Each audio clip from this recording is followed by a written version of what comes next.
The year is 1492. Christopher Columbus is about to embark on his world-shattering voyage to the Americas.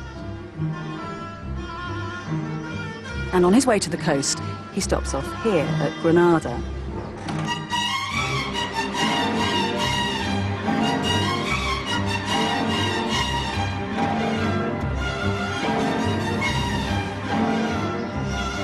He's the honoured guest of a ceremony hosted by the King and Queen of Spain, Ferdinand and Isabella.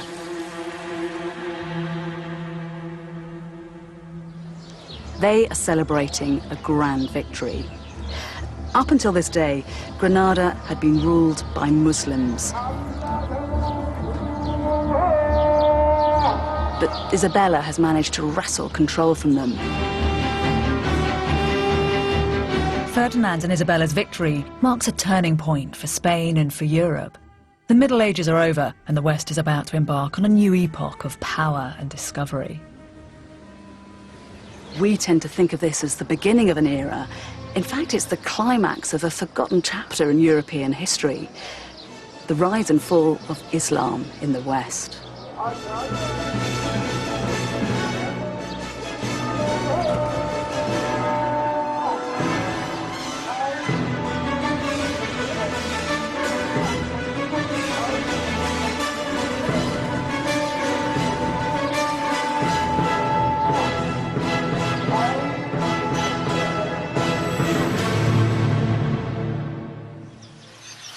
It was Rudyard Kipling who wrote, "East is east and west is west, and never the twain shall meet." And it's a worldview that still has currency today. Islam and Christianity seem to have become ideological monoliths, citadels whose gates are firmly closed to one another. But they haven't always lived such separate lives. In the year 711 AD, Muslim forces invaded Spain and created a society so rich and so powerful it was the envy of the known world. This wasn't the rigid, ferocious Islam of our imaginations, but a progressive, sensuous, intellectually curious culture that for a number of spine-tingling years looked set to sweep through the whole of Europe. It is an incredible story, but one that has been systematically written out of history.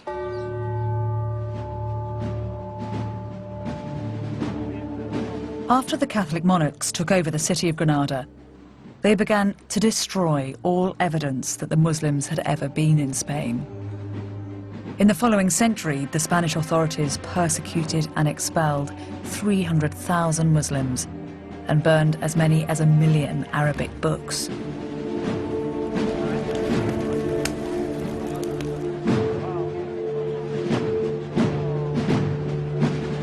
This was an astonishing act of ethnic cleansing. It put an end to a civilization which had flourished in Spain for 700 years. These people have become known as the Moors.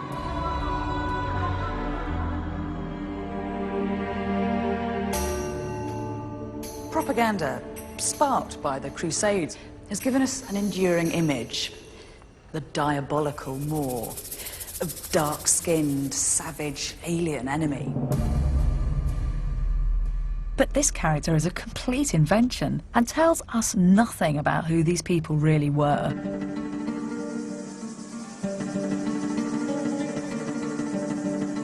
Now, archaeologists and historians are starting to piece together the real story of the Moors in Spain. They're uncovering the remains of hidden cities, discovering the role of Muslims in the revival of the classics, and decoding the meaning of Islamic buildings. A fascinating picture has emerged. I'm going to use this new research to explore what happened when East met West in Europe.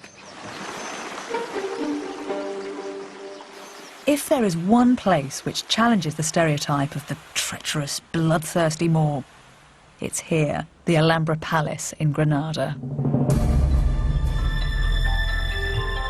The Alhambra is one of the most complete medieval Islamic palaces in the whole world. It was built by the Muslim kings of Granada in the 14th century, at the height of their power. Its name means the red one, because the dark surrounding soil has given its stones an earthy reddish hue. The marvel of the Alhambra is its mystery. Not a single account of life here survives.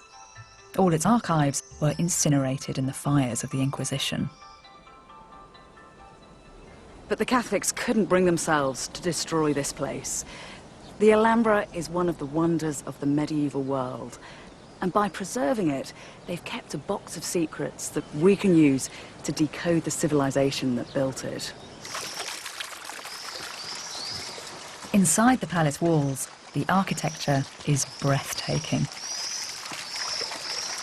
Although the aesthetic of this courtyard is quite cool and minimal now, in its heyday, it would have been a riot of colour. Granada was very famous for producing silks, and you've had silk hangings billowing in the breeze, and silk cushions and silk rugs where people laid out to eat their dinner and to listen to music. And in fact, it's only when you get down to rug level that you appreciate one of the bits of magic of the place, because from down here, this pool acts like a kind of infinity mirror, and the whole of the palace just looks as if it's suspended in water.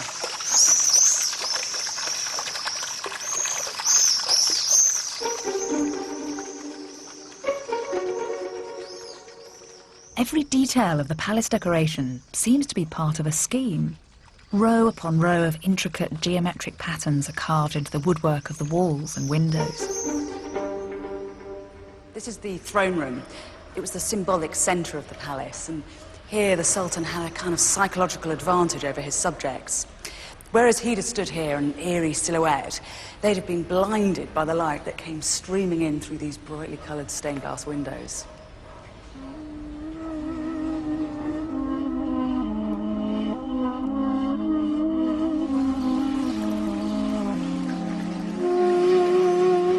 The 19th century writer Washington Irving observed, "It's impossible to contemplate this abode of Oriental manners without feeling the early association of Arabian romance. One almost expects to see some dark eye sparkling through the lattice. The abode of beauty is here, as if it had been inhabited but yesterday."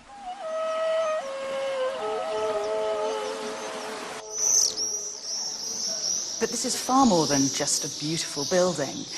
There's a specific reason why it feels so harmonious. The men who built it had a knowledge of complex geometry which had originated in the ancient world. The first man to set down these mathematical principles was the Greek philosopher Pythagoras.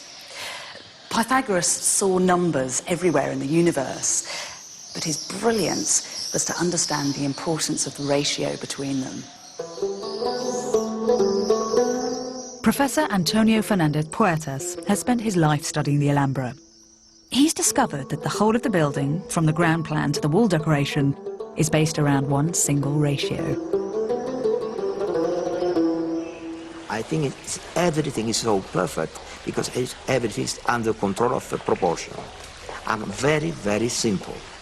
You notice that there is something magic about these buildings. There is something marvelous in your surroundings. It's very, very simple. It's the relation between the ground and the elevations of the buildings. It's as simple as that. The king ordered a new palace. He has a limited area to build the palace. To west, east, and south, he was limited. Then he did something ingenious and beautiful. The King of Granada asked his architects to harmonise each and every space within the palace according to a single set of proportions, a family of rectangles, each related to the other. If you want to get proportional rectangle, you have the same base. Take the diagonal, put it up, Yes? and you got successive rectangle, proportional rectangle. The key to the Alhambra's design is the simple relationship between the side of a square and its diagonal. If we use the diagonal to make a rectangle, and then the diagonal from that rectangle to make another, we get a progression of rectangles. The fourth rectangle is double the size of the first, and the diagonals in this sequence are in fact the square roots of 2, 3, 4 and 5. A magical sequence. And are they doing all this just with 2 set squares and a piece of string? Yes, That's very clever. yes. Every part of the intricate network of spaces, all the courtyards, the hallways, the placement of every column was designed using inspired variations of this proportional system. Proportion is also in the elevation. You have the kiosk. Here you build a square, and with the diagonal, you swing it up. Nothing violated this incredibly elaborate system. The Alhambra is a triumph of mathematics as much as it is of aesthetics. Mathematical ingenuity is the root of its beauty.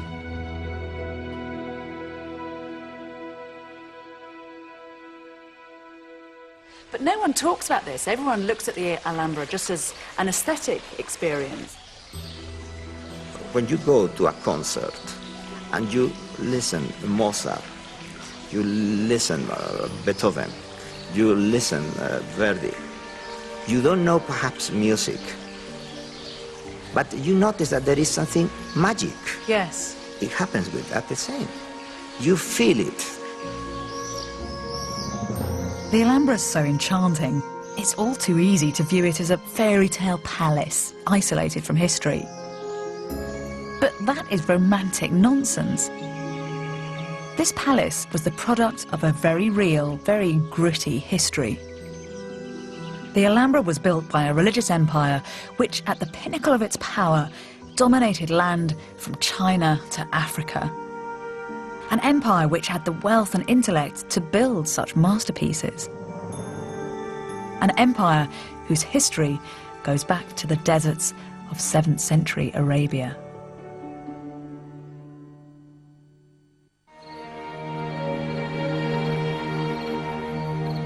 The Alhambra was the creation of the richest, most intellectually powerful civilization in the world.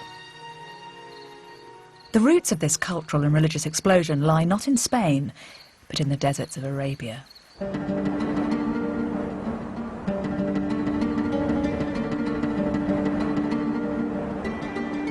At the beginning of the 7th century in Saudi Arabia, something happened which was to change the religious makeup of the world forever.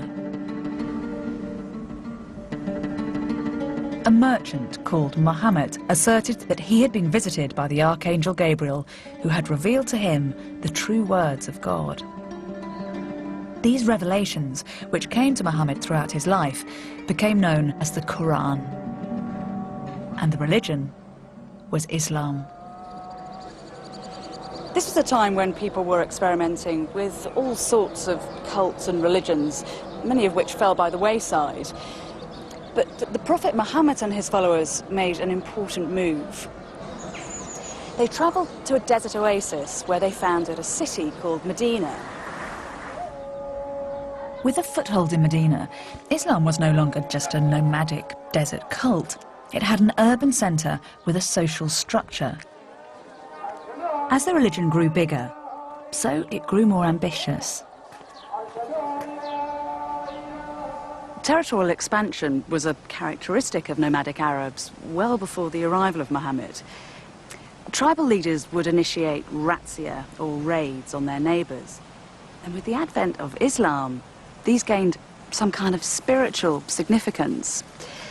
This is what one commander was reported to have said in one of the earliest ever Arabic chronicles.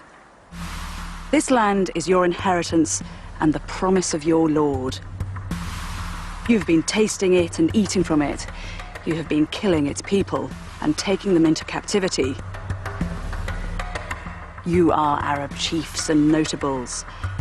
If you renounce this world and aspire to the hereafter, God will give you this world and the hereafter." They believed they were inspired by the power of God. Within decades, Islamic Arabs had reached as far as Persia in the east. In the west, they'd conquered Egypt, Jordan, and much of North Africa, and were within spitting distance of Europe. But Islam wasn't only interested in territorial expansion. It was also a faith committed to the pursuit of learning. Among the Prophet's first revelations was the instruction, seek knowledge. This meant that from the very earliest days of Islam, literacy and religious study went hand in hand. Whereas a number of other religions of the day preferred to keep literacy the privilege of a clerical elite, Islam actively encouraged it. In the ancient Muslim city of Fez in Morocco, there are many examples of this unique integration of religion and education. This is the Karouin Mosque in Fez, and it's still the heart of religious life here. It was founded in 859 by a woman, both as a religious and as an educational establishment.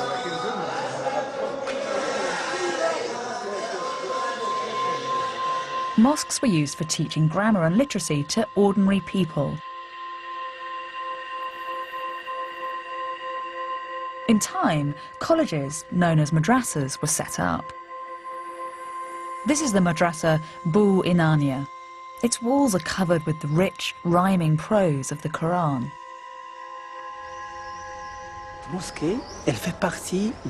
The mosque is only part of the complex, which contains both it and the madrasa. When the Sultan Abu Anan founded the place, he built the mosque alongside the madrasa. It is most symbolic. The mosque, built for prayer, was also a place which encouraged education and learning. As you can see, there is no separation. When the Quran was given to the Prophet, who was illiterate, the angel told him, read.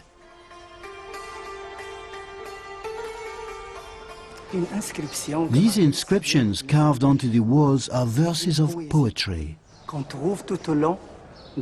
and can be found throughout the madrasa. But I think the most important section is here. What it says in Arabic is, I am the apogee of knowledge. Come, you Muslims.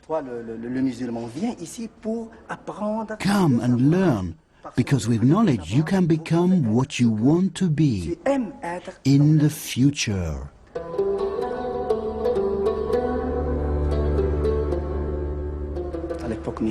During the medieval period, knowledge was high on the agenda in the Islamic world. Muslim societies produced many books in the various spheres of knowledge, and these books came to be known worldwide.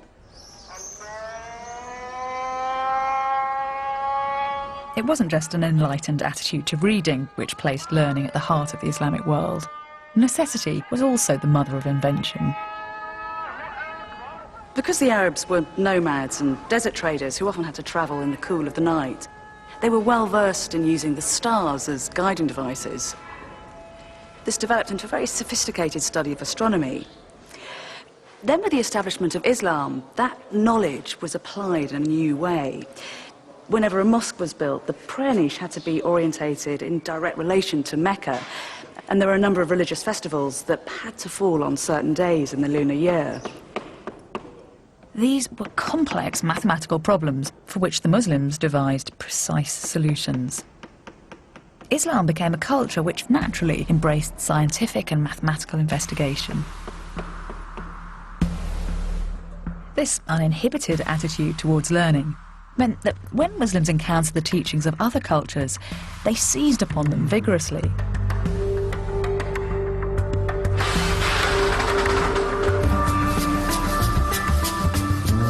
In the very early days of Islam, Muslims came into contact with a body of knowledge which had been ignored by most of Northern Europe for centuries.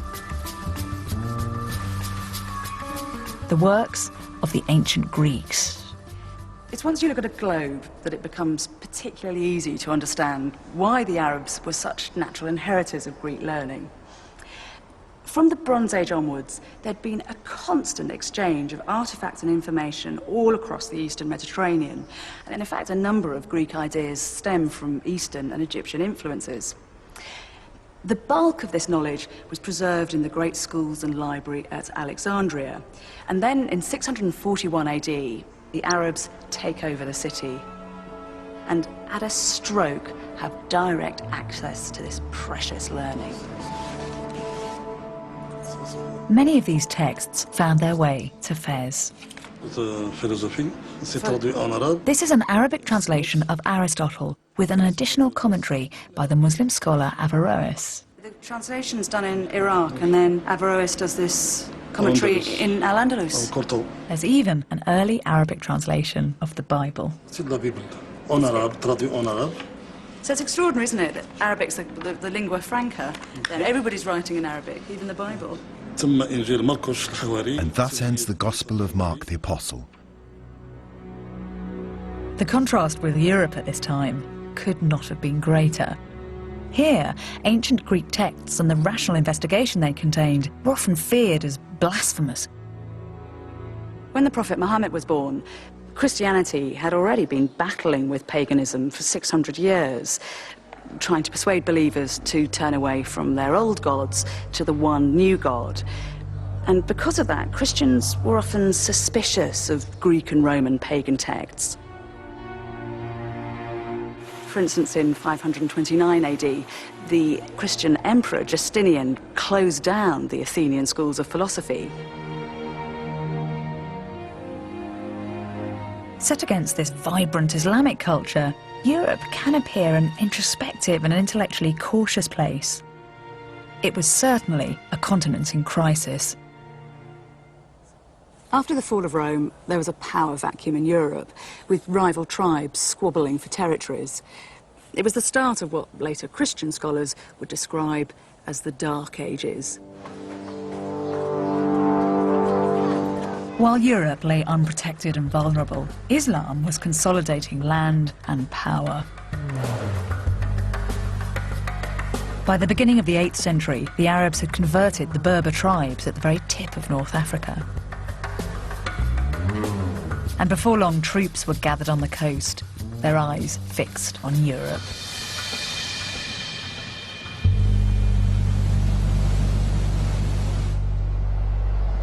This little stretch of water between Spain and Morocco is only 9 miles wide, but it's come to represent some kind of cultural chasm between Europe and Africa. But in the 8th century, when sea travel was the way to get around, that wasn't a barrier, it was a highway.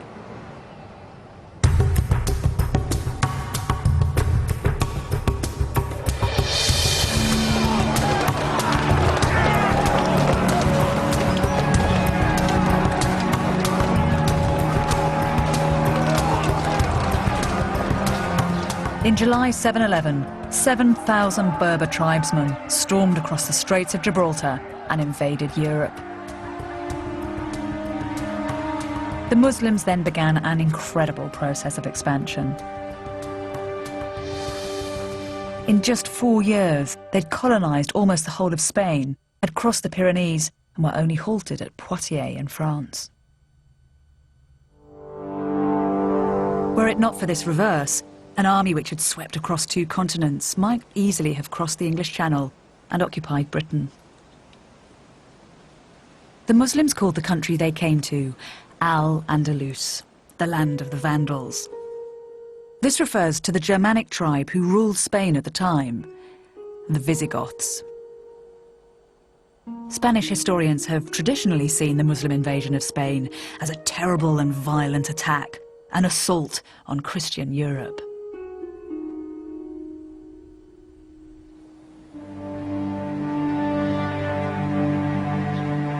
In fact, here at the Visigothic site of Rocopolis near Madrid, archaeologists have found evidence which offers a rather different explanation. The city of Rocopolis In fact, was the royal city founded by the Visigoths in order to demonstrate the power of the new state. Dimensions were spectacular for this period. And this complex is the most important discovery in Western Europe. What was it at the time that the Muslims were invading? What was the state of the city then? They found it not only here in this part of Iberia, but in everywhere of the Al-Andalus. They founded cities in crisis. Social crisis, of urban crisis. The traditional explanation is this idea that when the Arabs came, the society collapses and the city collapses. It's not true. It's not true. The collapse of the city started during the Visigothic period. If you read the Orthodox Spanish histories, then you'll learn that predatory Muslim hordes forcibly appropriated Visigothic Spain. And there certainly were some invasion battles. But at many places, like here at Rocopolis, it seems that the newcomers were actually welcomed with open arms. We even have treaties where the Visigoths enthusiastically hand over their land in return for effective Muslim protection. When you were excavating, did you find any evidence of violence at the time of the Arab invasion? We don't have evidence of violence. Not at all. In this area was peaceful, and the archaeology is showing another landscape, another explanation too. The Muslims started to build a new society. The enthusiasm for learning that the Islamic world had spent years nurturing was about to be transmitted to Europe. We went into Spain not to fight against the people there, but to save them from the tyranny of the Latins and others that governed them at the time. In Al-Andalus, they found a paradise on earth. When the Arabs changed location, changed geography from their inhospitable, barren homeland, and moved to a rich and fertile country, this was to transform the Arab mind. This is the secret of how such a great civilization came to be born. The foundations of a new society had been laid. A self-confident, progressive and sophisticated civilization had arrived among the failing states of Europe. And the continent's history was about to be transformed.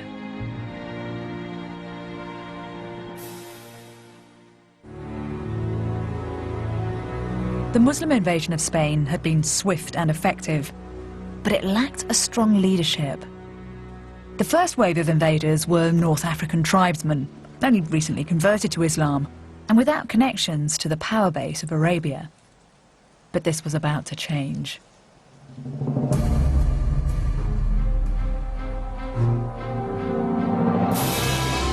In the capital of the Muslim world, a political coup left all the members of the ruling dynasty massacred. All that is except for one, a prince called Abd al-Rahman. Abd al-Rahman was in his late teens when his family was massacred.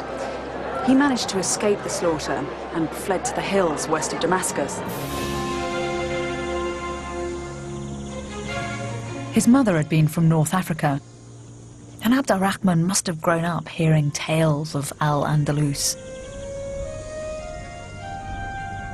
And so he made a dangerous journey across the Nile and the deserts of Egypt, heading for those distant lands.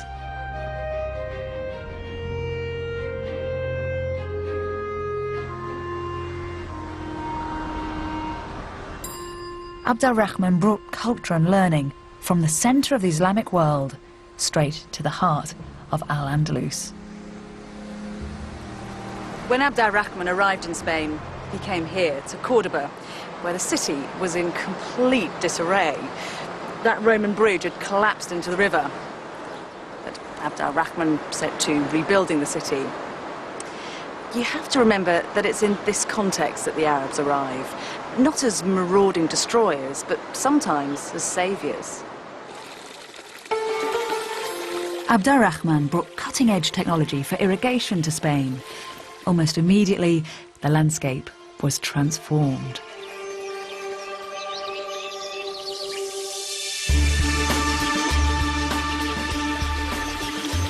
Palm trees, lemon and orange groves, avocados, artichokes and pomegranates, none of which had been seen in Europe. Because of Abd al-Rahman's sophisticated trade network, this new agriculture created huge wealth. And these riches were used to build one of the greatest cities in the world. While the inhabitants of London were still living in wooden houses, the people of Cordoba had built a cosmopolitan city with a population of over 100,000, the largest settlement in Europe. Reports from European visitors to Cordoba describe a city with 70 libraries and over 300 public baths. The accounts tell of houses with running water and roads illuminated by streetlights. You often have to take medieval sources with a fairly substantial pinch of salt because chroniclers were extremely fond of exaggeration. But in fact, the new excavations here at Cordoba are actually revealing a city that was just as rich as the one that they described.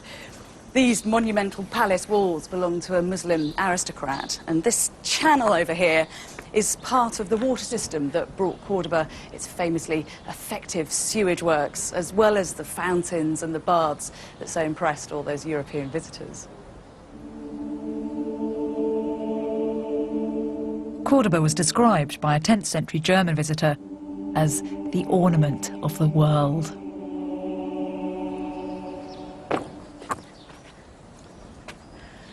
One of the reasons it's been so difficult to investigate Islamic Cordoba is that the city's been built up on itself like a kind of layer cake. But here, the archaeologists have taken away the modern level to reveal that Islamic layer there, and then down at the bottom, a Roman mosaic. Abd al-Rahman built Cordoba on top of what had been one of the largest cities in Roman Spain, outshining all that went before. And his greatest achievement was this: the Great Mosque of Cordoba.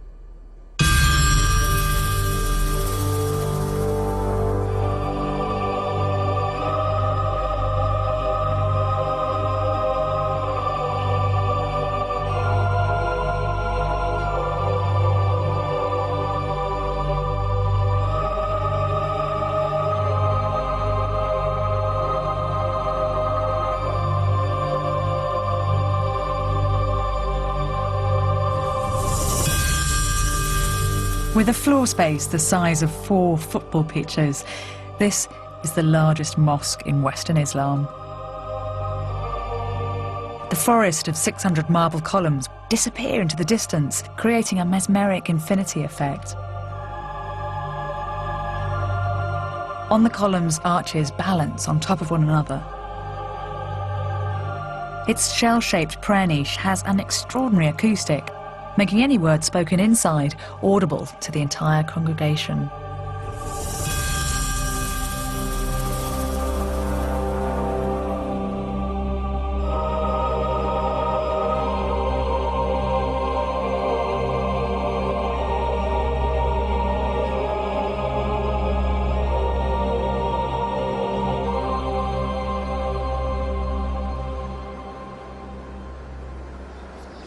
When the mosque was first built, these archways would have been opened to allow people and light to stream in and out. And this courtyard was a central part of the complex. People would come here to ritually purify themselves before they worshipped, or just to gossip and do business. Abd al-Rahman's original mosque was only a fraction of the size of the building that stands today. Over a period of 200 years, rulers would extend the mosque 3 times. It's been suggested that the mosque was enlarged because each new ruler of the city wanted to stamp his authority on the building. But there's also a more straightforward explanation. The Cordoba Mosque had to accommodate the burgeoning number of worshippers. The Muslim population of Spain was growing fast.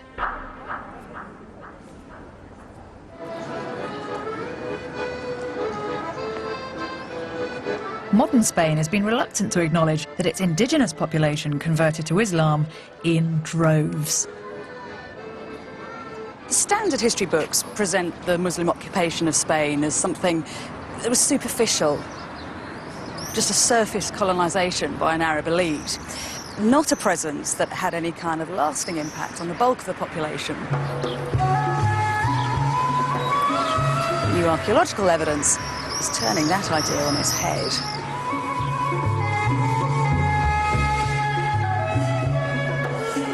All over Spain, cities like Cordoba were established. Even Madrid was founded by Muslims. The original Arab walls still stand behind the royal palace. How far did Muslim communities spread through Spain? We see remains dating from the time of the Al-Andalus almost everywhere, not only in the south of Spain, but also in other parts of Spain. There are emerging lots of sites, fortresses, villages, and cities, almost everywhere. People were Arabized, losing the form of Latin they were speaking into them, and they were Islamized in the sense that they dropped Christianity and converted to Islam in massive numbers, really. Were these forced conversions, or was the idea of Islam particularly attractive? It's always very difficult to say why someone converts to another religion, isn't it?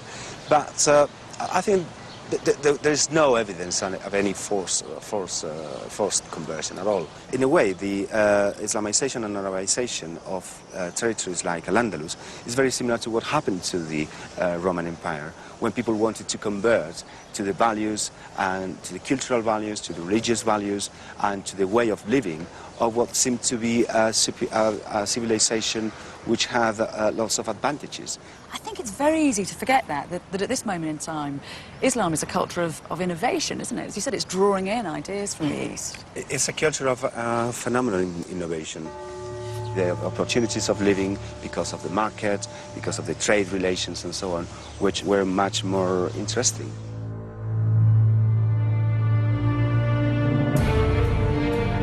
The Islamization of Spain did more than change the name of the god that people worshipped. People converted because this was a religion which had something to offer them. It had wealth, it had social structure, and it had intellectual power. The Arabs brought in one innovation that did more than any other to change the cultural makeup of Europe. And it's this, paper. The idea almost certainly came from the Chinese via trade exchange, and it is revolutionary technology. Unlike parchment and vellum, it's cheap and it's easy to mass produce. And when the Arabs come to Spain, they start to open paper-making factories. Paper allows you to do three things very effectively. You can gather information, you can analyse and develop ideas in a very precise way, and then you can disseminate your newfound knowledge to a wider world. And in the 10th century, that was a potent mix. Cordoba's love of books became legendary. Whilst the Royal Library of France contained 900 books in this period, just one of Cordoba's 70 libraries amassed over 500,000. These books contain some of the most sophisticated studies of astronomy in the world. In Northern Europe at this time there is nothing, but there is nothing that can be considered the result of sophisticated astronomy. Why do you think Muslim scholars were particularly interested in the heavens and the revolution of the stars?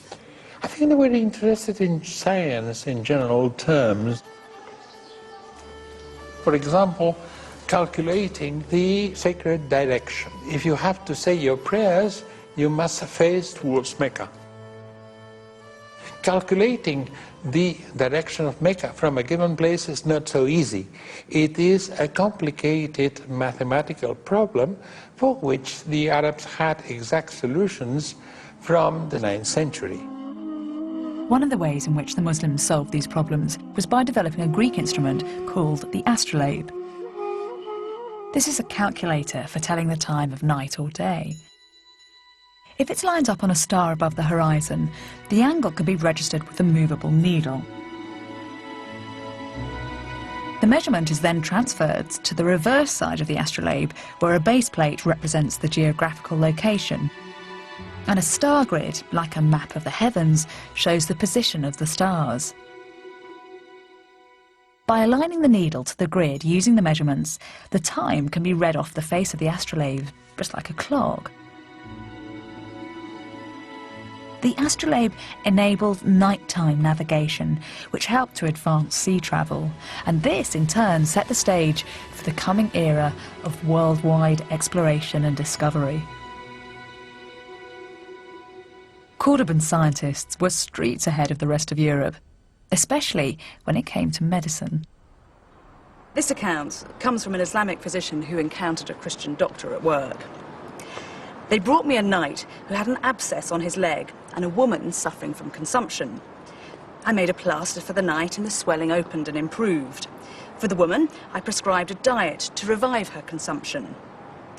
But then the Frankish doctor arrived and objected. "Bring me a strong knight with a well-sharpened battle axe," he said. The knight struck a blow, the marrow of the leg spurted out, and the wounded man died on the spot.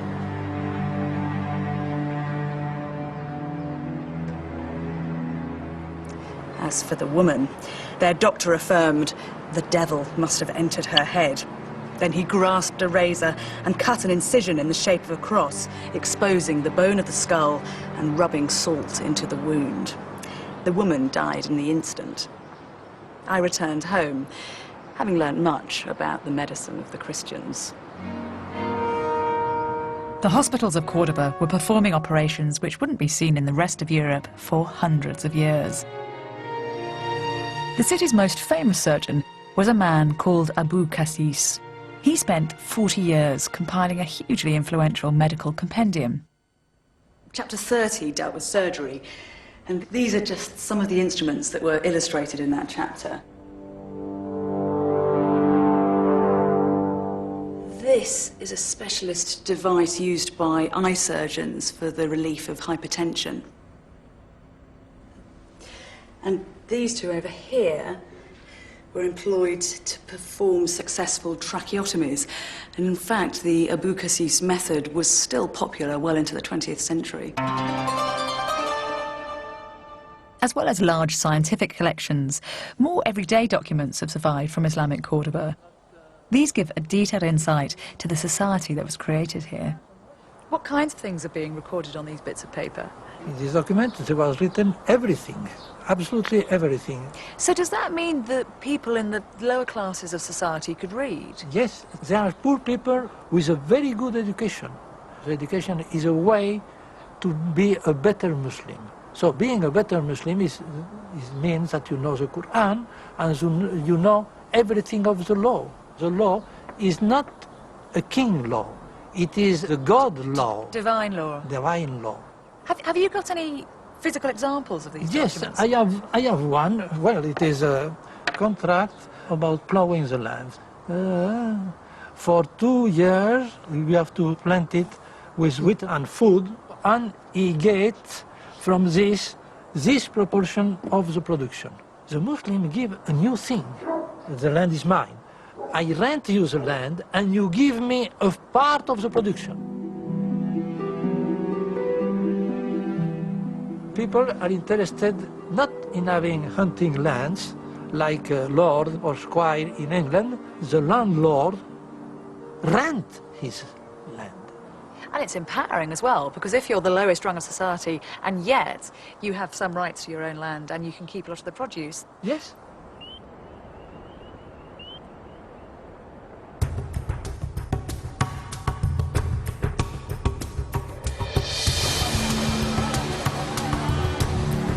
Every piece of evidence from Cordoba adds to the picture of a civilized and highly sophisticated city. It had medical centres, an organised legal system, and libraries full of academics and scientists working on ideas which were light years ahead of anything else in Europe. By the 10th century, Cordoba had become the official capital of Al-Andalus. People flocked here to work, either in the city's shops and markets or on rented land outside.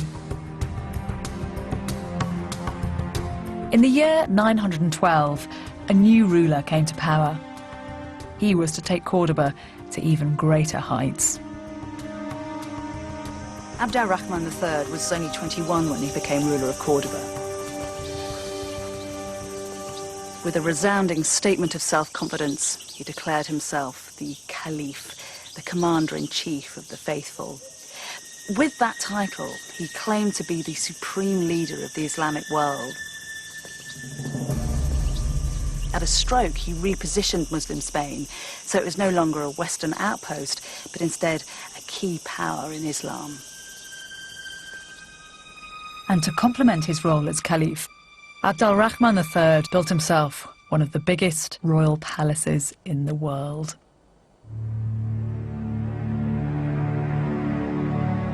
While the English kings of the same period were living in modest wooden halls, Abd al-Rahman III needed 10,000 workmen to construct this enormous palace complex, which was decorated with African white marble.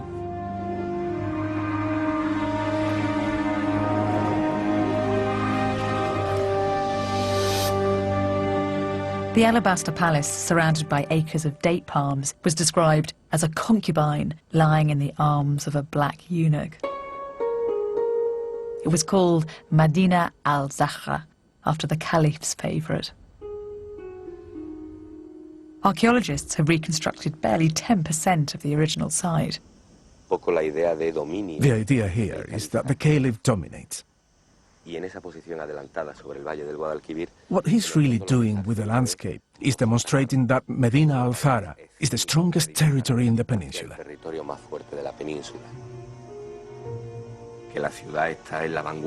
Our excavations reveal the city to be at the cutting edge of technical, architectural and scientific development. Now, to do this on such an enormous scale requires incredible sophistication. Nothing like this existed in the world. At the centre of the complex lies Abd al-Rahman's throne room. What do you think drove Abd al-Rahman to build such an opulent place? Abd al-Rahman had this built during the last year of his life. It was a symbol of consolidation of his economic and political power. Seated in this throne, the Caliph must have felt himself master of all Al-Andalus's destiny.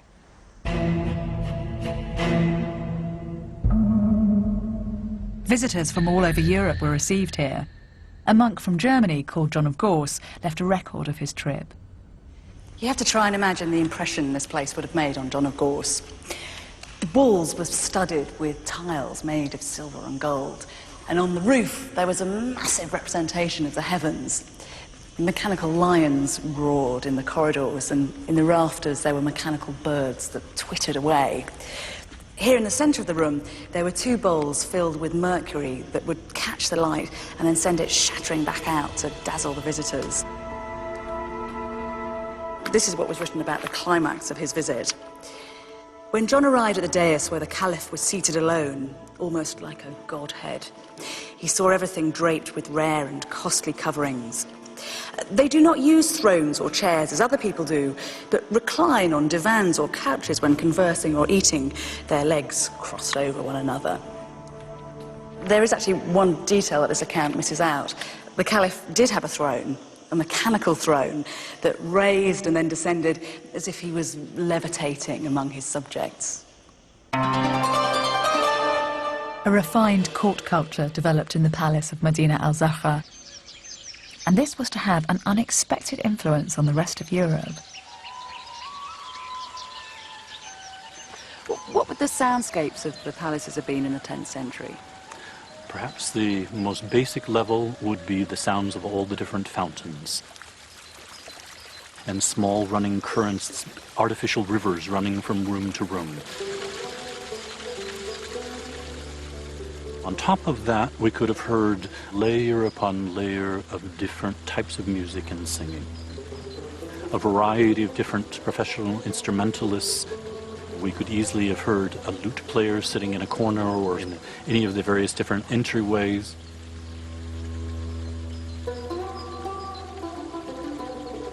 There would be a slightly more formal presentation of a singing girl. What were these singers expected to do? Were they concubines as well? Well, in some sense, we're doing an injustice by just referring to them as singers.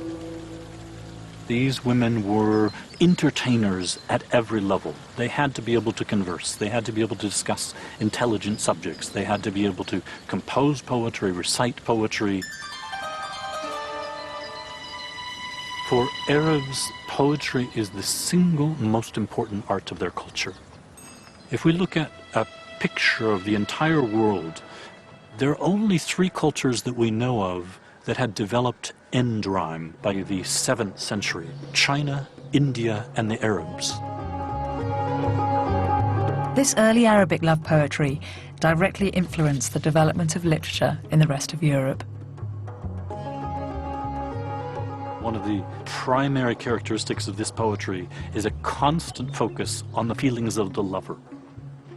The poet is always complaining of the pangs of love and the distance of the beloved, and we, quite frankly, almost never hear from the beloved. Love is a welcome malady. Those who are free of it want not to be immune, and those who are stricken want not to be cured. The pain of separation and unrequited love are concepts that are very familiar to us. And there is a direct connection to that early Arab poetry.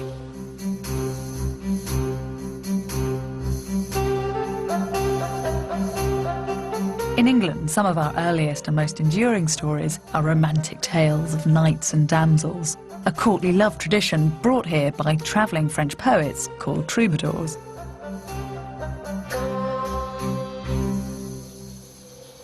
And those troubadours were inspired by the singing slave girls of Al-Andalus. The courtly love tradition has long been seen as something European. It came to form the basis of the Western concept of romantic love. But this cornerstone of our culture originated in Islamic Spain.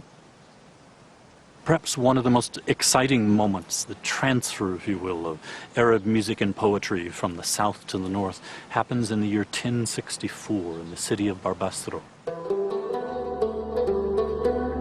Neighbouring French knights besiege the city, which falls. Its booty includes hundreds of singing girls who go to the second-in-command, William VIII of Aquitaine. He would receive a large number of Moorish singing girls, which he then took back with him to France. He died at a fairly young age, and his heir, William IX, inherited this household at age 15. And William IX is known to us in literary history as the first troubadour.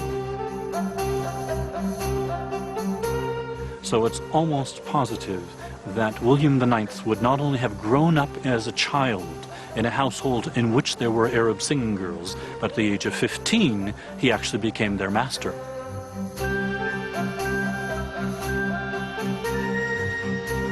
It's one of the few moments where we can say that there's a transfer of singing girls from this point to that point, and then the point of reception is precisely where the first flourishing of troubadour poetry emerges.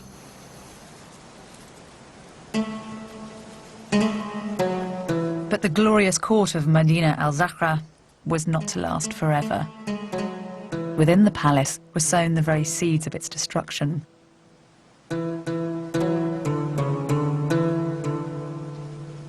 Abd al-Rahman III had invested much of his money and interest in art and culture, and had paid very little attention to the military.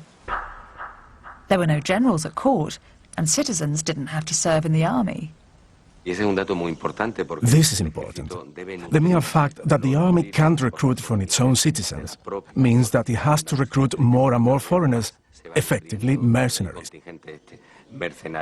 This is part of the reason for the conflict, which led to the ultimate collapse of the caliphate. When an ambitious courtier usurped the caliphate, the court split into factions. Once the 300-year-old dynasty cracked, it didn't take long for the palace to come under attack.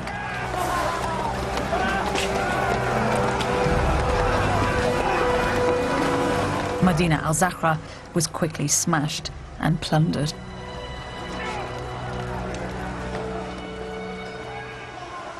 These are the telltale signs that the palace was violently destroyed. They're scorch marks on the marble made when the molten lead that supported the joists in the roof melted as the palace was burnt to the ground. Of course, the history of Spain would have been very different if Medina al-Zahra had continued to exist and if the caliphate had not disappeared.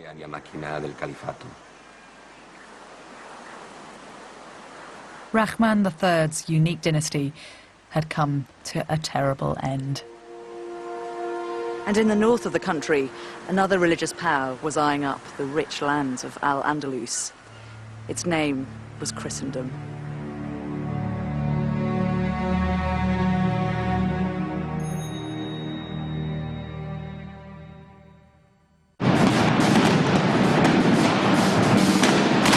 Al-Andalus's golden age was over. By the beginning of the 11th century, Abd al-Rahman's dynasty in Cordoba had collapsed into chaos and disorder. But what happened next was even more devastating. In 1095, Pope Urban II made a call to arms. He ordered a war to remove Islam from the Holy Lands. Pope Urban's speech is agitprop at its finest. When an armed attack is made against an enemy, let there be one resounding cry from the soldiers of God. It is the will of God. It is the will of God. The Crusades had begun. It didn't take long for this zealous warrior mentality to rouse the Christians of northern Spain. And what followed was as treacherous as any of the Crusades in the Holy Lands. The Christians had always held on to the far north of the country, and now they were gaining ground. Al-Andalus had fragmented into a hodgepodge of isolated city-states. Suddenly, Muslim Spain found herself under attack. Her palaces were raided and her cities laid to siege. Between the 11th and the 13th centuries, an army of Christian kings took over the lands of Al-Andalus. Every year, this conflict is reenacted in towns across Spain.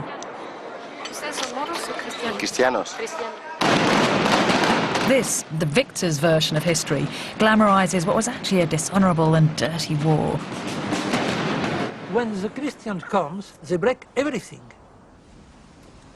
They come in summer when it is almost dry. They put it fire. After that, they cut the trees. The agriculture of Al-Andalus was very sophisticated. The more sophisticated something, the more fragile it is. So the more easy it is to break it. Irrigation. If you break a canal, there's no more water. So for some years, people are starving. So it's a scorched earth policy. Yes. Soon, a brutal system of protection rackets emerged. There is an alternative. You pay me, I don't destroy. I don't burn your house. How much do you give me? I don't cut your trees. How much do you give me? This one. It is a way of the mafia in Chicago. For 1 century, all the 11th century, all the Christian Spain lives at expense of Muslim Spain. One by one, the fragmented city-states of Al-Andalus were terrorized. Their solution was to fight fire with fire by bringing in troops from Morocco. This is the capital from the top of a column in Cordoba. It's a buzzing little scene. You've got 4 musicians, 2 who are playing pipes and 2 who are playing the lute. But at some point, the faces of the musicians have been smashed in. This wasn't perpetrated by Christian raiders, but by the new Muslim power who had come to help Al-Andalus.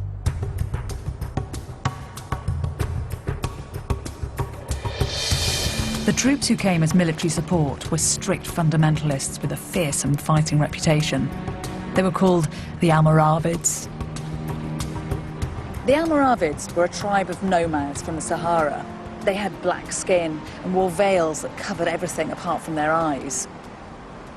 When they went into battle, they rode light-footed, versatile little horses and took with them camels and elephants. But they were fiercest of all when it came to religion. They preached a return to basic Muslim values, and when they came to Al-Andalus, they were shocked by what they found. There are people from the desert. There is people newborn to the religion, so they have a hard feeling of it. Evangelical Islam. Yeah, absolutely. Not accustomed to civilization. Yeah. What did they think had gone wrong with Islam here? They felt they have to purify things. They said, this is people very accustomed to civilization, to science. They're talking with Christians, with Jews. This is a mix that we don't like it. We want purified people.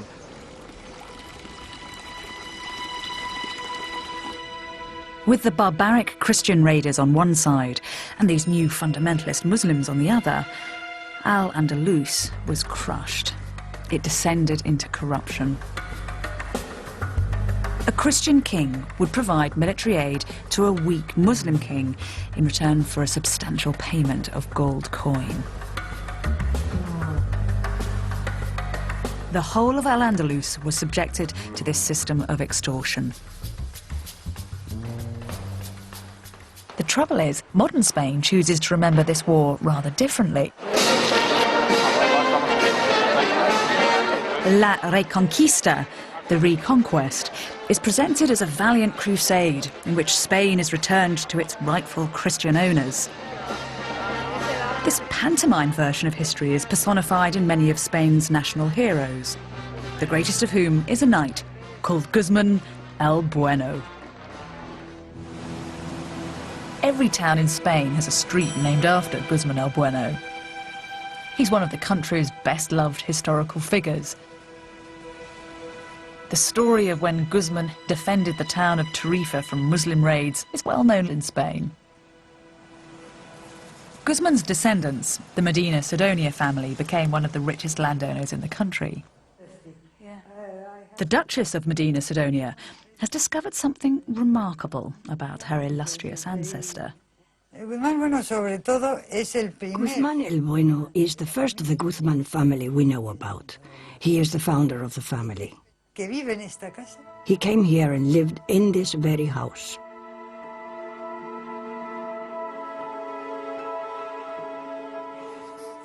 This is the family archive, although it's more than that. It is a rich source of documents from the medieval period and later. Was it right that one of your ancestors was involved in the Spanish Armada? The 7th Duke was involved in that campaign.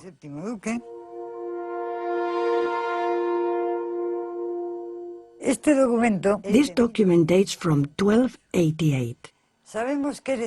We know my ancestor was in Al-Andalus a year before because he bought a farm, and this document mentions it. It's a permit for him to export 300 bushels of wheat.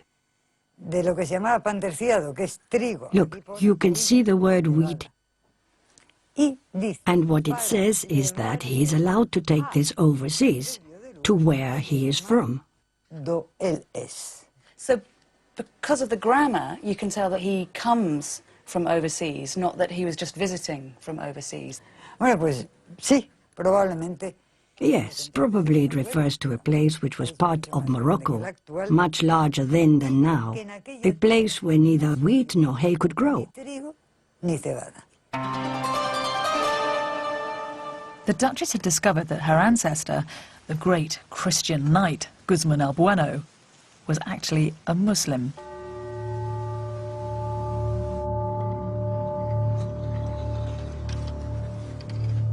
This is really a piece of human history. It dates to 1297.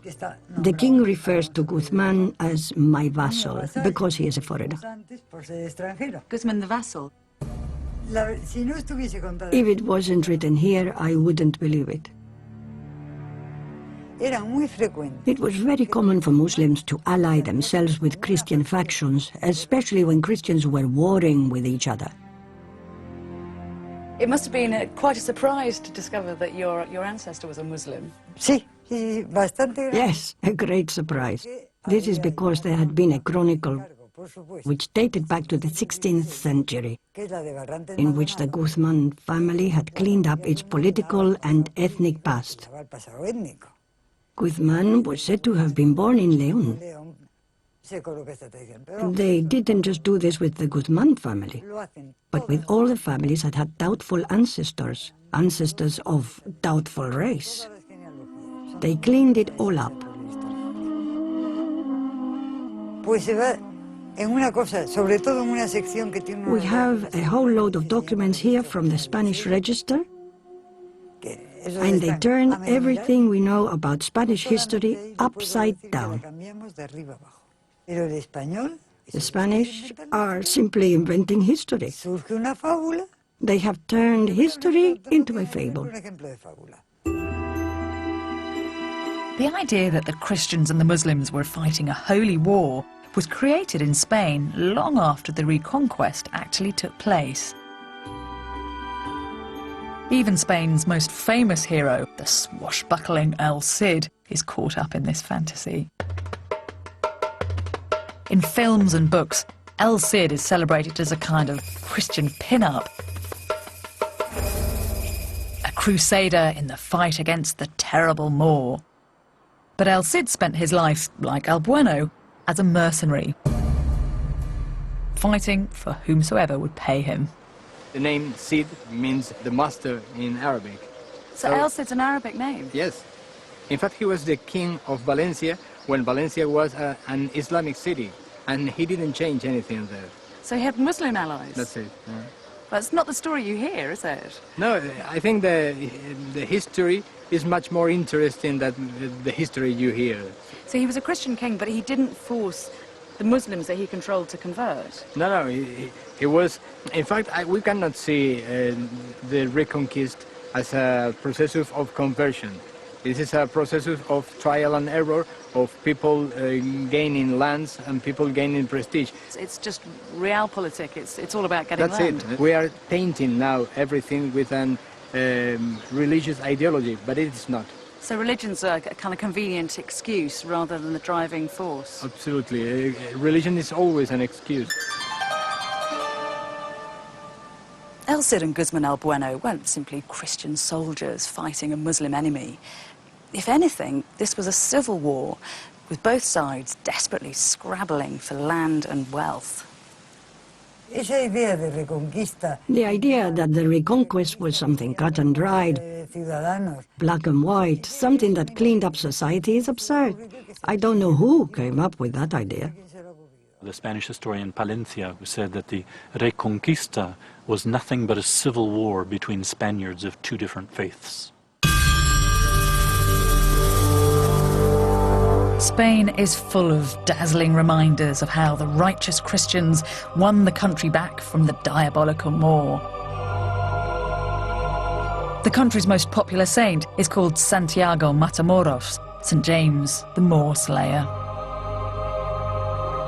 But this romanticised version of history distorts the true nature of this conflict.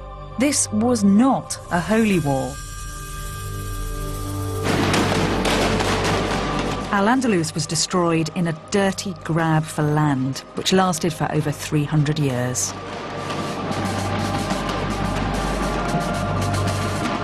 And in this conflict, the more refined society was the one least equipped for war.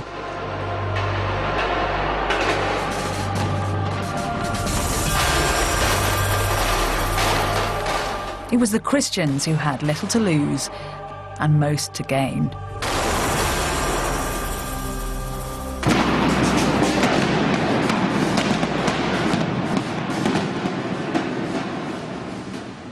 And what happened when the Christians began to take over exposes a curious respect for Muslim culture.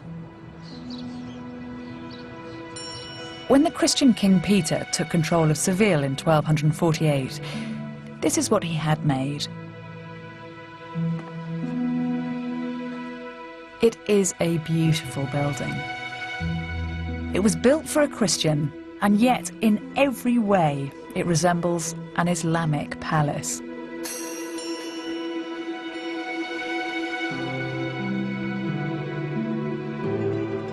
On the walls there are inscriptions from the Quran, and above the door there are dedications to its owner, calling him Caliph rather than king. The conqueror has been conquered by the culture.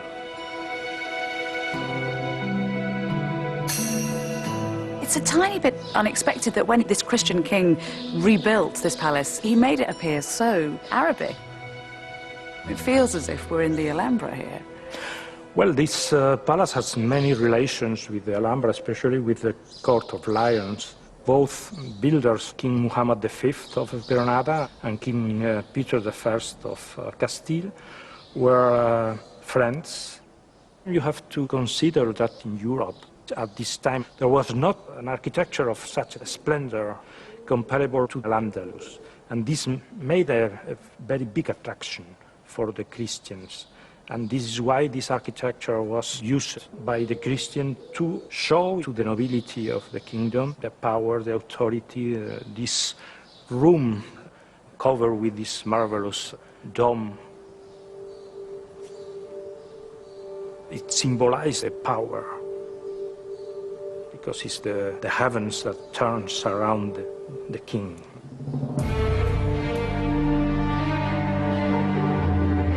But the legacy of Al-Andalus was to affect more than the architecture of Europe. In the midst of this terrible struggle, something incredible was to happen, which would fire the minds of Europeans and expand our intellectual horizons.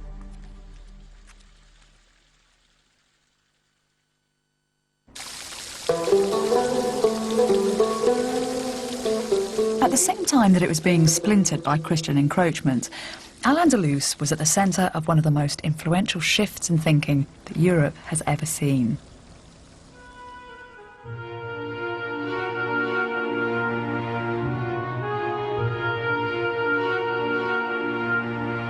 Between the Middle Ages and the modern era, Europe underwent a massive intellectual and cultural revolution. This shift, known as the Renaissance, transformed the human experience. It prompted the exploration of science and the arts and changed the way that men and women saw themselves in relation to God. The Renaissance and the scientific revolution that followed were critical stages in the development of Europe. The origins of the Renaissance are generally believed to lie in Italy, where a renewed interest in the classics had a huge impact on art and culture. But the foundations of the Renaissance were laid much earlier, and not in Italy, but in a town called Toledo in Islamic Spain.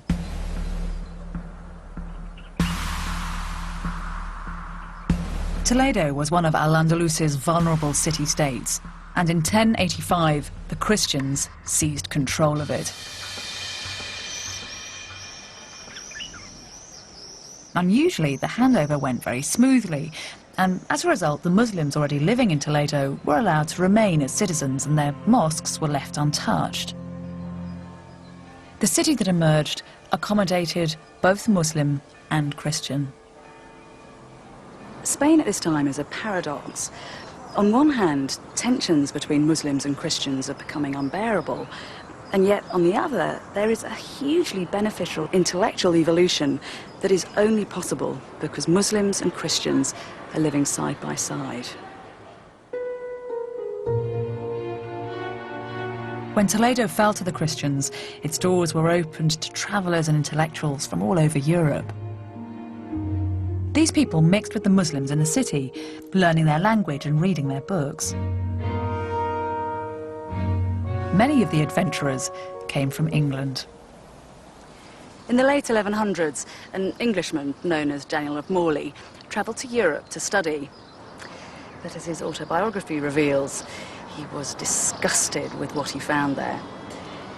I stopped a while in Paris, and there I saw asses rather than men, pretending to be very important. They had desks in front of them, heaving under the weight of 2 or 3 immovable tomes, but because they did not know anything, they were no better than marble statues. I did not want to get infected by a similar petrifaction, but when I heard that the doctrine of the Arabs was in fashion in Toledo, I hurried there as quickly as I could so that I could hear the wisest philosophers in the world.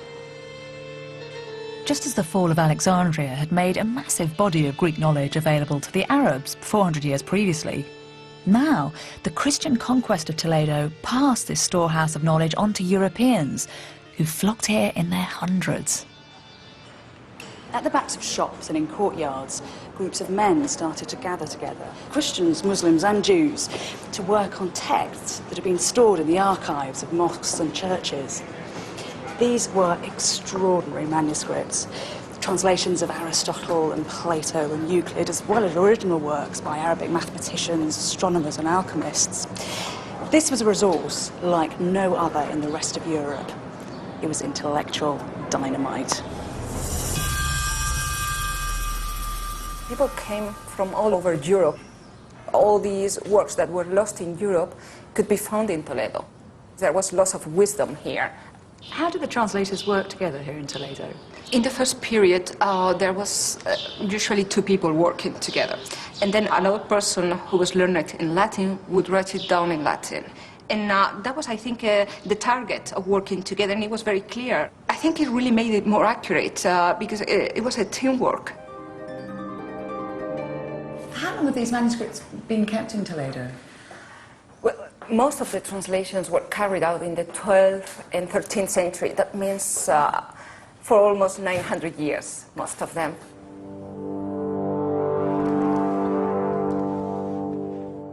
And here we have the preface in red. That's where we learn about the process of translation. In this case, we read that this book was translated by Gerard of Cremona. It is a medical treatise by Ibn Sina, by Avicenna, and it was translated ab Arabico, from Arabic in Latinum, into Latin, in Toledo. Yeah, it's a very rich document, isn't it? You get a sense of how valued these things were.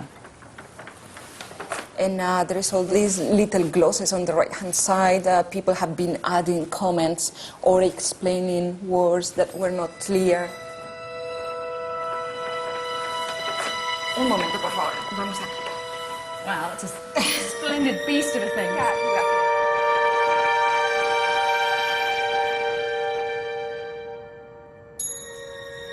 Is this looks like it's a work of Aristotle, is it? Yeah, this is the Rhetorica by Aristotle. Rhetorica Aristotelis. And here we are, look, here's a man who's working on it. Hermanus Alemanus. Yeah, Hermann the German. Hermann the German. Yeah, even Germans came all the way to Toledo to find all these texts.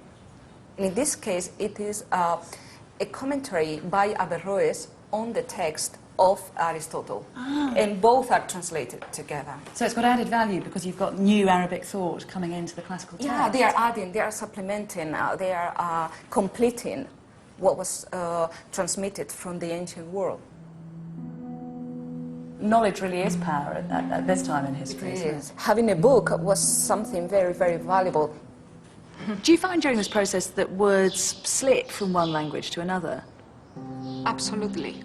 Chemia, that word came into Western languages as chemistry. But we have another word, alchemy, that comes originally from Greek through Arabic. They added the article in Arabic, al, and that gave alchemy. English is full of words which came into the language from Arabic in this way.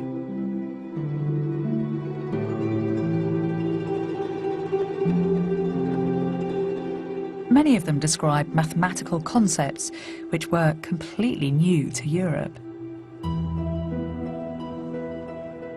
Algorithms are named after an Arabic mathematician, and the concept of zero comes from the Arabic sifr, which means empty. It's where we get our word cipher from. But of course, the most obvious and lasting impact is the use of Arabic numerals. And in this Spanish-Latin text, which dates from around about 986 AD, we have the first example of Arabic numerals written in Europe. Here they are. 1, 2, 3, 4, 5, 6, 7, 8, 9. Imagine trying to do something like multiplication with Roman numerals. Once the numbers get above a certain amount, they are ridiculously unwieldy.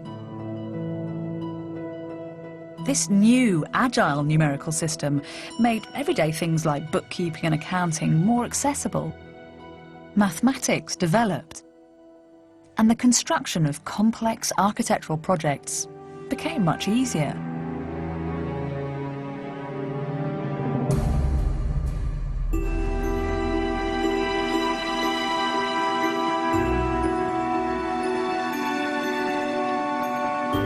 Recently, archaeologists renovating the roof timbers of Salisbury Cathedral in England made a discovery which clarifies this story.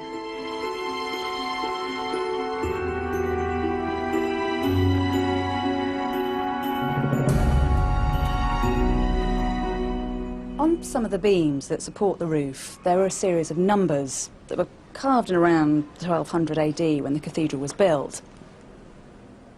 Now, that's a 3, and obviously it's familiar to us today, but in its time, it was a curious and progressive symbol. At this time, everyone in England was still using the clunky old Roman numerals, but here in the rafters of one cathedral, a new trend appears to have caught on. These numbers, the numbers that we use today, the fact that they're here is proof that the ordinary craftsmen who carved them benefited from an explosion of knowledge that started in Arabia and spread through Europe via Islamic Spain. And the travellers from Toledo brought more than just practical knowledge back to England.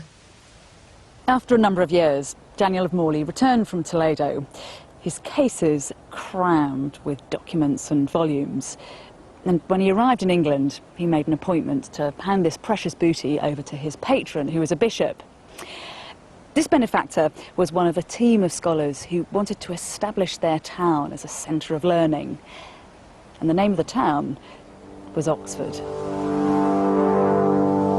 The universities that were founded in Paris, Bologna and Oxford at this time based their new curriculum on the radical ideas which were pouring out of Toledo. One of Daniel of Morley's compatriots, a man called Adelard of Bath, published this volume just after he got back from Toledo. It's a collection of 76 very basic questions, like why is the sea salty? Why are there tides? How does the globe hang in the air? And do animals have souls? The questions are seemingly simple, but they embody a new spirit of rational inquiry, where a blind faith in God is challenged. And Adelard of Bath admits his debt to the Muslims in pursuing this line of inquiry. He writes, "From the Arabs I have learnt one thing, to lead by reason. I will detract nothing from God, but very carefully listen to the limits of human knowledge. Only where this utterly breaks down should we refer things to God." The Muslims developed a massive program of translations in which they translated from Greek into Arabic everything that had reached them. And this was something that was promoted by the whole society.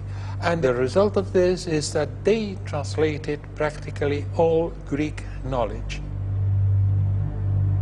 There's a first period in which they translate and they learn, they assimilate. Later, they had learned enough. and they began to produce original works by themselves and to criticize Greek science. And of course, one cannot say that the Arabs were mere transmitters of Greek science. They were the people that continued the work of Greek scientists until they led all this research into a final crisis. And this final crisis was the crisis that brought the Renaissance and the scientific revolution.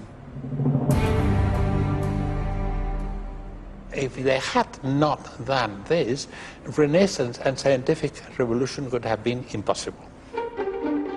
It would take time for these groundbreaking ideas to become assimilated into Christian Europe. But once they were, Western intellect was transformed. The works of Aristotle were taught in the new universities. The medical treatises of Avicenna were used in hospitals. And Arabic translations of Greek geometry and those new Arabic numerals were passed on to craftsmen and architects. This was a critical stage in the growth of Western thought. We should no longer see the Renaissance as a rebirth, but the continuation of an intellectual movement which had been nourished centuries earlier by Muslims. The Italian Renaissance is famous for reviving classical learning, but in fact what's happening here 400 years earlier seems to be just as vital. Do you think that Muslim scholars aren't given due credit for what they're doing in Islamic Spain at this time? It is not something that you would learn about in school, probably, or even at university. It was probably a conscious process of neglect, and now we are still suffering from that. Extremely selective history writing. That's right. It is due to the conflict that existed between the two worlds. These remarkable ideas were leaching out of Al-Andalus at precisely the same time that the Christians were flooding in. The frontier, which had started far north of Madrid, was gradually pushing southwards. Then, in 1236, Cordoba fell, followed by Valencia and Seville, until by 1250, only the Kingdom of Granada remained Muslim.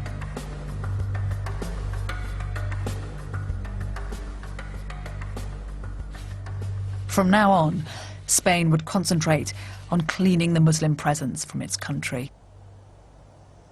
The Islamic influence on Europe has been quietly laid down, but when it came to the physical expulsion of the Muslims from Spain, that would be an act that was anything but subtle. It was shocking and absolute.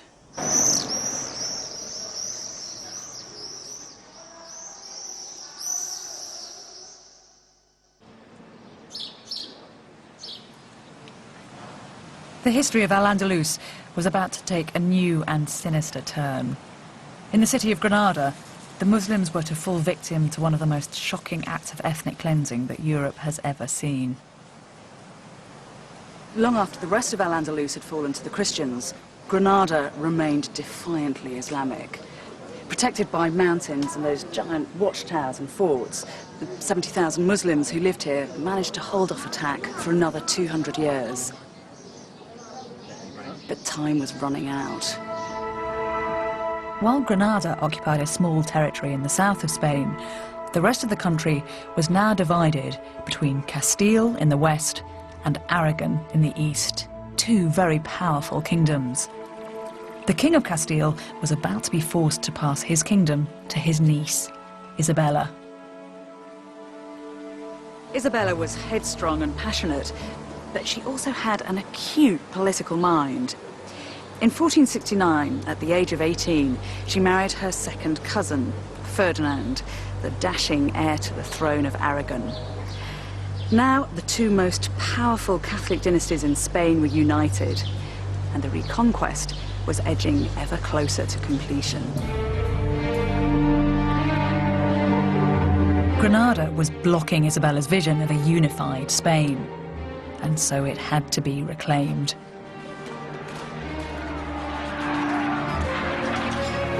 The city was laid to siege for a year before it finally surrendered. On the 1st of January 1492, Ferdinand and Isabella, dressed in elaborate Moorish outfits, which they'd had especially made. With great pomp and circumstance, they entered the Palace of Alhambra and took the keys to the city. As the Muslim ruler Boabdil left in tears, it was said that his mother spat out at him, "Do not weep like a woman, for that which you cannot defend like a man." Isabella's victory in Granada put an end to an incredible society. In the 700 years that they'd been in Europe, the Muslims of Al-Andalus had built a culture which was the very pinnacle of civilized life, influencing Europe in ways that we're only just beginning to understand. And Isabella would endeavour to ensure that Islam in the West would never enjoy such a relationship again. A few years after Ferdinand and Isabella came to power, they set up an organisation that affected the most extreme form of religious control that Europe has ever known. The Inquisition. The purpose of the Inquisition was to track down and eliminate anyone who wasn't an Orthodox member of the Catholic Church. Those found guilty of heresy were subjected to a sinister public ceremony called an auto de fe. In this eerie ritual, vestiges of which are still performed today, the guilty were forced to repent their sins while their accusers watched on, hidden under hooded caps.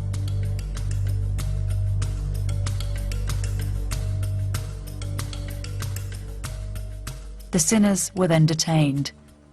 Some were burnt at the stake. Most had their homes and livelihoods taken from them. In 1526, the Spanish Inquisition came to Granada to deal with the Muslim problem.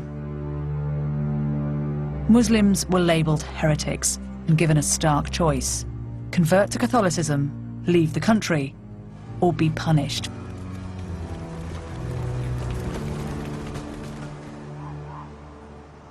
The Muslims of Granada were segregated from the rest of the population. Their ghetto survives as the old quarter of the city today. It's a fantastic house. Thank you. Many of the houses that the Muslims were forced out of are still standing. Antonio Orihuela lives in one. It's almost inverted, because you don't have any windows looking out onto the street, but the focus is in the middle, here on the courtyard. Yes, the courtyard is the center of the family life. So all the doors and windows are open to the courtyard and close to the street. Privacy was one of the most important characteristics of these houses. Outside the house, they were Christian. They went to the church with the prayers, they celebrate the wedding in the Christian way, but then later they came home to celebrate again the wedding in the Muslim style. What happened though when the Inquisition came knocking on the door? Well, as you see, these houses had the vent entry. So from outside, even if the door is open, it's not possible to see what happens in the courtyard. The Inquisitors went from door to door, seeking out those they still suspected of being Muslim. A number of civic leaders had already been expelled, and so often it was only women and children left. They herded them up and held them in churches by night so they could be tried the following morning. Some of the women cried out that they were like lambs being taken to the slaughter and wished that instead they'd been allowed to die in their own home.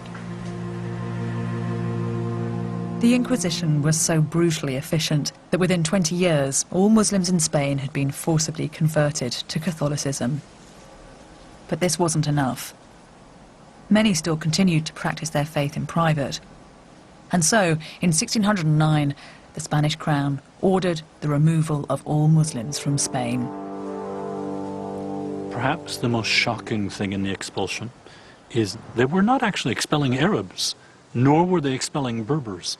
The huge majority of the people that were being expelled by blood, by DNA, if you will, were as Iberian as their Christian cousins in the north who were kicking them out of the peninsula. It's really it's an enormously different vision of what the expulsions were and what they meant when we realize that the people who were being thrust out were as native to the peninsula as the Christian kings. Why do you think the Catholic authorities felt they had to expel the Moors in 1609? The Spanish Empire, for it was indeed by then the empire, simply felt pressed in so many different directions. They were very much afraid of the Turks, who were in fact raiding from North Africa and raiding along the southern coast of Spain.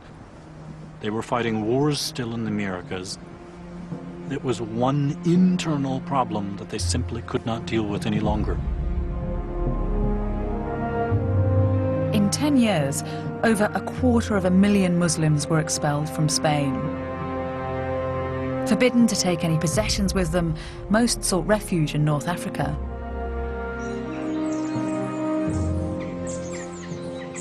When Isabella and Ferdinand died, this is where they were buried.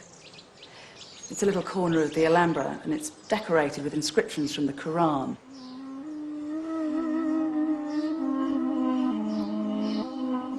They read, "There is no true God but Allah."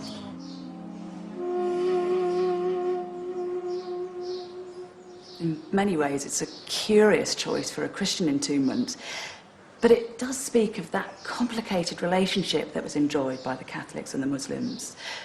On one level, it says that Isabella and Ferdinand were still half in love with all things Islamic, but on the other, it's a bold and uncompromising statement of control.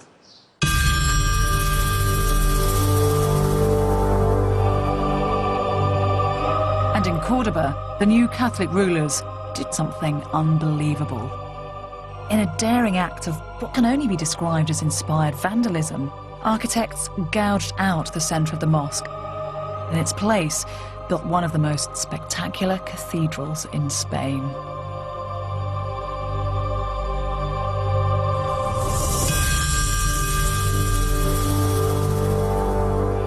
The result is a shocking and blasphemous conflation of two of the world's most powerful religions. It is unnervingly beautiful, but possesses an underlying schizophrenia, as if a terrible and silent battle is being carried out in the very architecture of the building.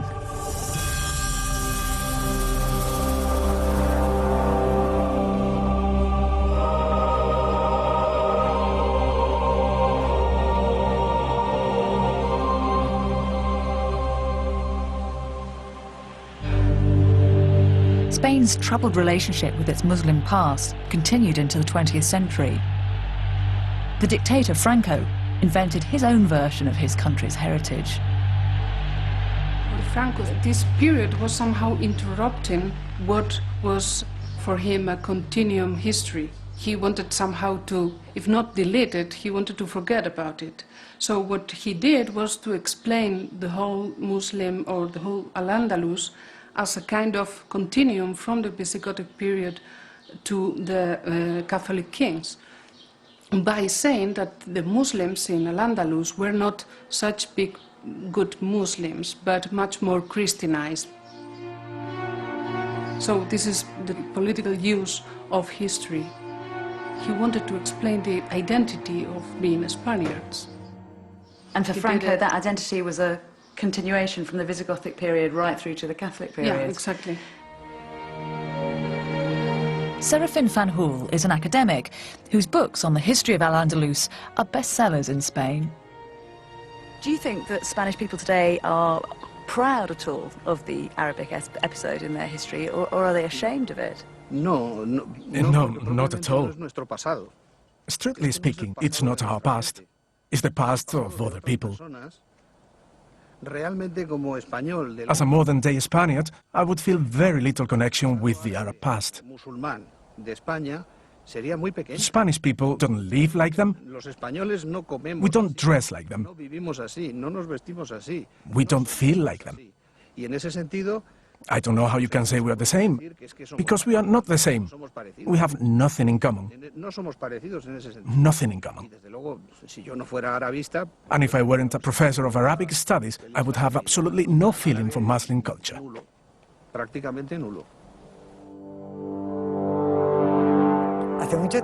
For a very long time, people have protested and urged that history be truthfully told, that they not be fed this nonsense. But this is the inheritance of the Inquisition. The Inquisition's character is alive and well. I can tell you one thing. Spanish people have a tendency to prevent others from speaking their minds, a tendency to try and control the way others behave and think. You can be sure that when you try and speak the truth, you pay for it. And so Al-Andalus fell. East became East, and West became West. Two distinct cultures, politically and religiously divided. And yet, what the history of the Moors shows is that these two cultures are also linked in ways that we might never have imagined. The West has been inspired by Islam, but more than that, it was in the very act of fighting the Muslims that Europe consolidated its identity.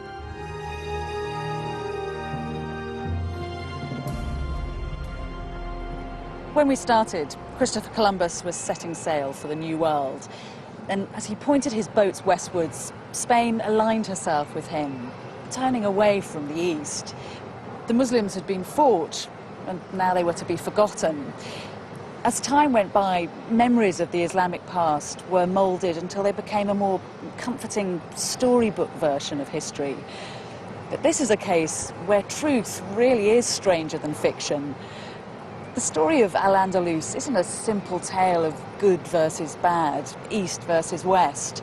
It's intriguing and complicated, it's brilliant and brutal, it's very human and it's very messy, and it's for precisely that reason that it needs to be remembered, not written out of the history books.